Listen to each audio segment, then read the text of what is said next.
President Duterte pointing his finger at the past administration for allegedly mishandling the Scarborough standoff in 2012. Duterte says it's difficult to fix a mess of such magnitude, especially since the Philippines cannot count on foreign help if tensions with China escalate to a full-blown war. Here are the details. President Rodrigo Duterte said that despite being the Philippines' lone treaty ally, the United States will not risk going to war with China to take our side in the West Philippine Sea dispute. Speaking behind a bulletproof glass in Agusan del Norte, the chief executive said the U.S. stands to lose more than it could gain if it helps us weather any possible attacks from Beijing. The president added that such a scenario could spark a third world war, something that the U.S. does not want to be entangled in. Hadlok ang Amerika Hadlok ang Amerika gira. Kahibaw siya, og magkagira, unya gamay lang ang pasangil, not worth it. Kay magkagira, upakan tanila, og mutabang ang Amerika, it could trigger a world war. In the same speech, Duterte chided former President Noynoy Aquino and his Foreign Affairs Secretary Albert Del Rosario for supposedly botching the Scarborough standoff against Chinese vessels in 2012 that led to the loss of the shoal. Si Aquino o si Del Rosario, magsigil lang hal-hal sa ako anang arbitral ruling. But if you go back in time, og diinin nagsugod ni ngadto sa Scarborough Islands. Na-stand off ngadto, hinumdubo ng pada ang China og barko ng pada punta.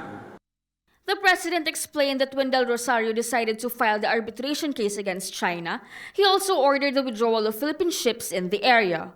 But Duterte said China did not follow suit and simply kept on sending vessels to the shoal off Zambales province. Ang tontong Del Rosario, gipaatras niyang atong barko, ang China, muiwa, sunod sa sabot. Muna nga gidemanda nila.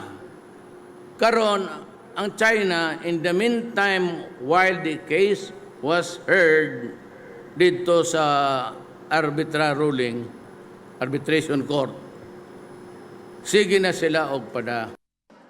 Malacanang earlier said this gave Beijing de facto control over the feature. Duterte added that Aquino and Del Rosario made it hard for anyone to enforce the arbitral ruling that invalidated China's claim over the disputed territories.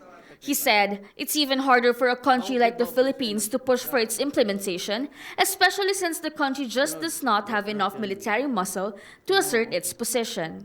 This is why Duterte said he would rather use dialogue than force when dealing with territorial disputes with China. Karon, while they were building over the years where the case was heard in the arbitral court, sige na sila og construction. O ano nila tuwa dito, giparking nila ilang barko. What are you doing here? You're not supposed to build artificial islands in the high seas. In the international seas. That's not allowed. Ang Amerika, wa ko'y gibuhat. Karon na kompleto na mura na kampo gyud na anay mga pusil, ako'y ilang paadtoon. Pwede man na. Pwede na, just to so maghinambog. Pero pulpog na tanan. And my soldiers and my policemen will be massacred.